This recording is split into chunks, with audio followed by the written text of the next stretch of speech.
I feel like at some point each and every year during the college football season, I do a little bit of a rant about Mizzou football. Mizzou has been my favorite team ever since I was born, and they have had a ton of highs and lows. 2007, 2013, 2014, and 2023 were all super special seasons, but the end of the Pinkel era and the Barry Odom era were also rough.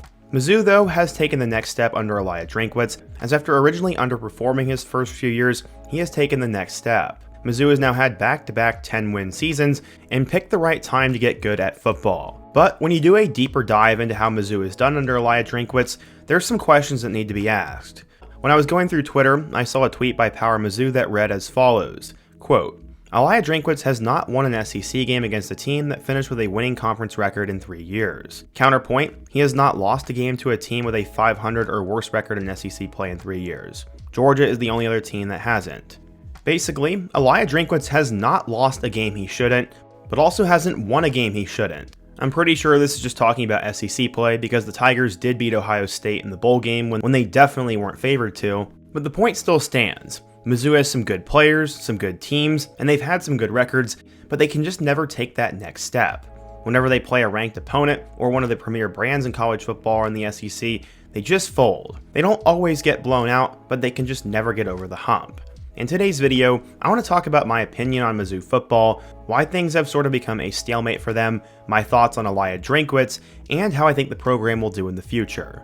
But before we get started, if you're a big fan of college football, be sure to subscribe to the channel, leave a like if you want to support today's video, and let me know what player, team, topic, or situation I can cover next.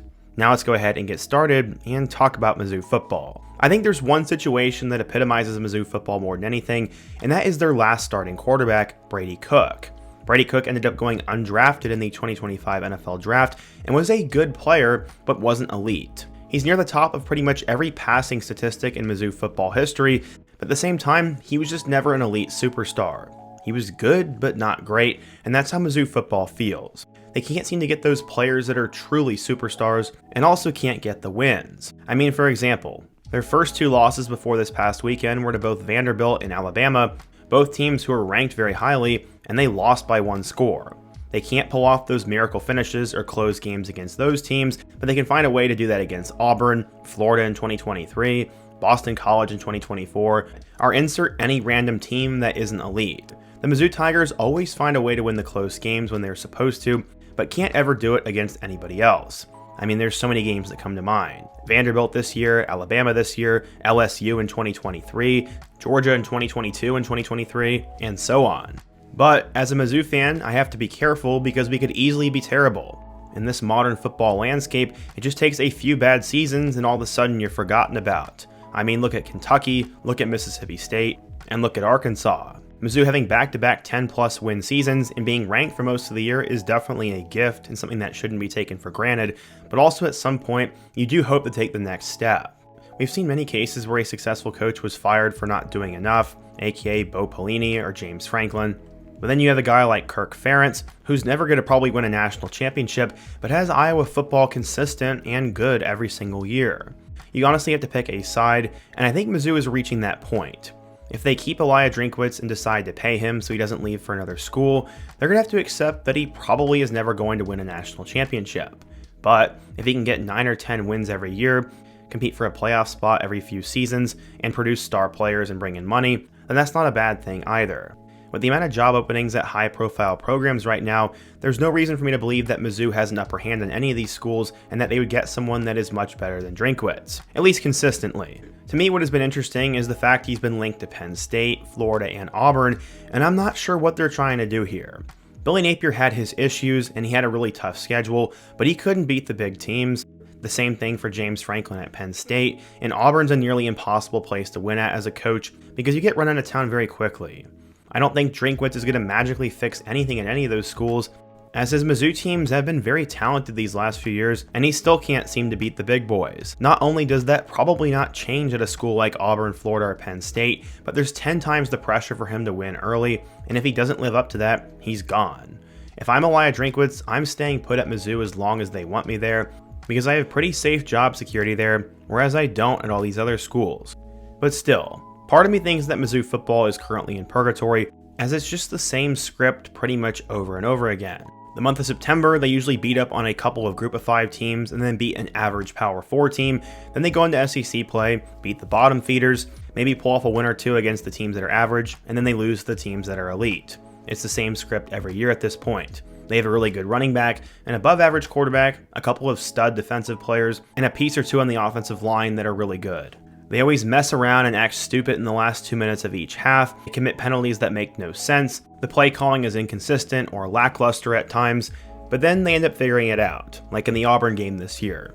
They ended up screwing up their last drive, but after going to overtime, found a way to win regardless. This always seems to happen, where they find a way to bail themselves out in the end, and Eliah Drinkwitz gets credited with a win, and it's exciting for Mizzou fans. I think things would be a lot different for Mizzou fans if there was a couple more of these heartbreaking losses to the schools like Auburn or Boston College. Instead, they have all been wins, so it makes Mizzou fans feel excited, feel like the team is really good, and that they're progressing. But then they end up playing Alabama, and they can't get over the hump, but they finish out with a good record and go to a decent bowl game. Rinse and repeat. Drinkwitz has also done very well at recruiting, as he's probably recruited better than any coach in Mizzou football history, and he does a great job at evaluating talent out of the transfer portal. Bo Pribula was a very underrated pickup at quarterback for them before he got hurt. Ahmad Hardy from Ewell Monroe has been a star, and then on the defensive line, you found guys like Damon Wilson and Zion Young, who could both be day 2 draft picks. And then the offensive line is made up of a couple of transfers who either were huge recruits coming out of high school or had plenty of experience. He definitely knows how to navigate the portal and find talent, but he can't seem to get it to mesh all together to become an elite team that is special. That is basically what Mizzou fans are waiting on at this point, as they're waiting for the Tigers to break through and finally do it.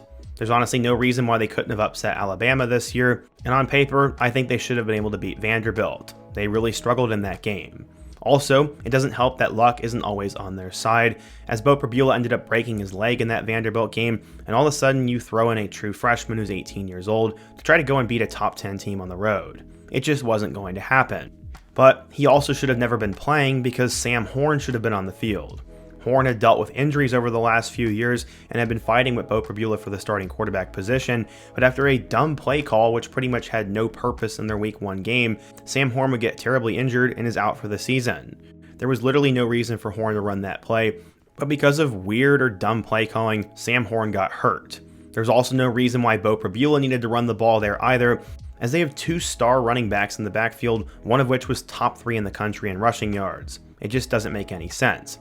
It seems there's a lot of unnecessary risks, penalties that still aren't cleaned up, but because they can always seem to get a bailout against the decent or below average SEC teams, it makes the situation seem better than it actually is. One thing that kept coming up after the Texas A&M game this past weekend is that the Aggies knew what Mizzou was going to do with the ball on offense. There were a couple of times they knew the exact play, and that just meant that Mizzou was extremely predictable. They even had a bye week to prepare, and they still came out predictable, and A&M just feasted on them. They gave up too many plays on defense, had too many dumb mistakes, and also despite the running game working, they kept going away from it. The deep ball was not going to work for Matt Zollers, and this was in his first start against an undefeated SEC team. It just didn't make any sense to me. So what I think about Drinkwitz is this. He's a good coach, he has a good personality, he can recruit, and he's a great evaluator of talent. He's an above average coaching mind who can beat the teams that are equal or lower than him and doesn't typically mess up those games, but can't outcoach the elite minds or the teams that have more talent.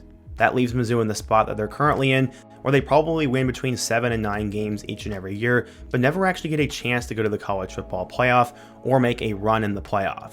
That's ultimately what fans are going to want in the modern age of college football, and I'm not sure Drinkwitz is going to be the guy to get Mizzou there. But I also don't like the other options. I think too many schools give up on coaches way too quickly, and I'm also not going to pretend that Mizzou is this super prestigious program. They've been good and they've had their moments, but they are not a historic blue blood and don't really have any business being considered a tier 1 school. They're just a decent team. Some will point to a situation like Coach Cignetti at Indiana, and how he made them a title contender instantly at the worst school in the country, but for every Curt Cignetti, there's probably 100 hires that don't end up working out. Everybody's just pointing to it because it actually worked, but there are so many coaches that are a flash in a pan and eventually fall off. Mel Tucker, Dave Aranda, Sonny Dykes, or even someone like Shane Beamer. Heck, even Tennessee fans are starting to complain about Josh Heupel a little bit, who resurrected their program from not winning much to all of a sudden being near the top and competitive in the SEC every year, but many are wondering if he'll be able to actually get them over the hump to win a national title. They got thumped against Ohio State last year, and they're going to miss out on the playoff this year, and that just seems that's the problem with college football nowadays. Everybody thinks they can compete for a national title when they realistically can't. I mean, even if Arizona State doesn't make the playoff for the next few years, there's no reason why they should ever go away from Kenny Dillingham. He gave them their one great season, and as long as he stays competitive, there's no reason to get rid of him. But teams and boosters and fans get selfish, and instead of having 3/4 of the pie, they're willing to potentially accept table scraps if it means they have a chance at getting the full pie. I personally think Mizzou should continue to roll with Eliah Drinkwitz, and I'm happy with them being ranked, having some good players, and winning exciting games. I think eventually, mathematically, they should beat a couple ranked opponents at some point, and if Drinkwitz continues to build a strong program and send players off to the NFL and do well in the portal, then more talented guys are going to come to Columbia, and at that point, when you have more talent, coaching becomes a little bit less important and the playing field evens. Mizzou honestly is in a good spot when it comes to NIL. They are upgrading the stadium, and they're producing a lot of NFL draft picks. That is definitely going to bode well for them, and while Mizzou in some ways might currently be stuck in a purgatory-like state, I think it's totally okay. But what the heck do I know? I'm probably super biased, and I also like to see things with rose-colored glasses, so maybe it's a lot worse than I think. Maybe Drinkwitz will take the Florida job and win a bunch of national titles. I highly doubt it, but maybe it happens. But what do you guys think? If you're a Mizzou fan, what do you think of the current state of the program? How do they take the next step? And what are your thoughts on Drinkwitz? Before you go, don't forget to also leave a like, subscribe if you're new, and check out one of the videos on the end screen. Hope to see you guys again soon, but until next time, peace.